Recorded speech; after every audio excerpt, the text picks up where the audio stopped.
Magaalaa Shaggaritti ayyaana Irreechaa sababeeffachuun marii fi leenjii rogeeyyii miidiyaa foolleewwanii fi qarree hirmaachise gaggeeffameera. Dargaggoonni maricha irratti hirmaatan Irreechi dhimma eenyummaati, milkaa'ina isaaf hojjechuun dirqama keenyaa jedhan. Aadaa fi duudhaa saba keenyaa akkamiin babal'isuu dandeenya kan jedhu irratti inni guddaan kaayyoon keenya inni guddaan aadaa fi safuu Oromoo kanaa fi Irreecha feestivaala guddaa ta'e kana akkamiin sabaa fi addunyaatti illee agarsiisuu beeksisuu dandeenya isa jedhudha jechaadha. Kaayyoon keenya inni jalqabaa isa kanadha. Aadaa keenya kan agarsiisuu danda'u, hojii nuyi babal'oomsuu dandeenyuu fi poostii gochuu dandeenyuu fi barreessuu dandeenyu aadaa keenyaa fi safuu keenya kan eeggate ta'uu danda'udha jechaadha. Magaala keenyas beeksisaa deemuun nurraa eegama jennee hojiiwwan tololtummaa hojjechaa jirru keessatti akka mata duree guddaatti akka hojii guddaatti itti amannee fudhannee hojjechaa kan jirru ta'uu keenya ibsa.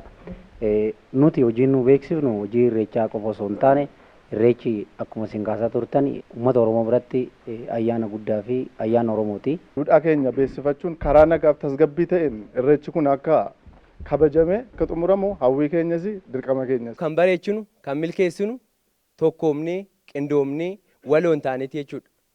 Isa kanarratti waloon ni hojjennaa, in milkeessinaa, milkaa'inaafis immoo walumaan hojjennaa jechuudha. Kan kaleessaa caala kana dura hojjechaa turre caala hundaa ol daballeetu hojjechuu danda'u nurra jiraata. Maricha irratti kan argaman itti gaafatamaan waajjira kominikeeshinii magaalaa Shaggar obbo Balaayii Raggaasaa Oromoon safuu fi safeeffannaa uummata qabuudha jedhanii dargaggoonni magaalaa Shaggar Irreecha beeksisuu, Irreechi duudhaa fi safuu isaa eeggatee akka kabajamu hojii hojjetan cimsanii itti fufuu qabu jedhan.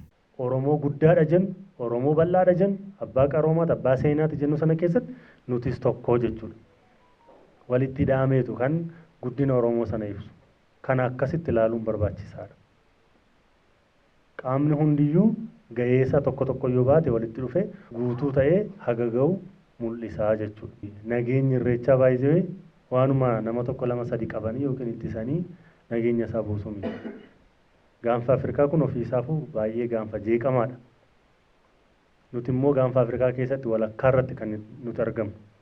Naannoon Oromiyaa immoo naannolee Itoophiyaa keessa jiran keessaa naannoo bal'aa, naannoo qaamni hundi keessa qaxxaamuree gara kallattii arfanitti adeemu. Keessummoota ayyaana Irreechaa kabajuuf magaalaa Shaggar qaxxaamuruun gara Finfinnee fi Bishooftuu imalan keessummeessuufis qophiin xumurameera jedhan obbo Balaayii. Nageenya magaalaa keenyaa, miidhagina aadaa keenyaa Irreecha qofa otoo hin ta'in borus hojiin hin jira waan ta'eef akkasitti deemuun baay'ee barbaachisaadha.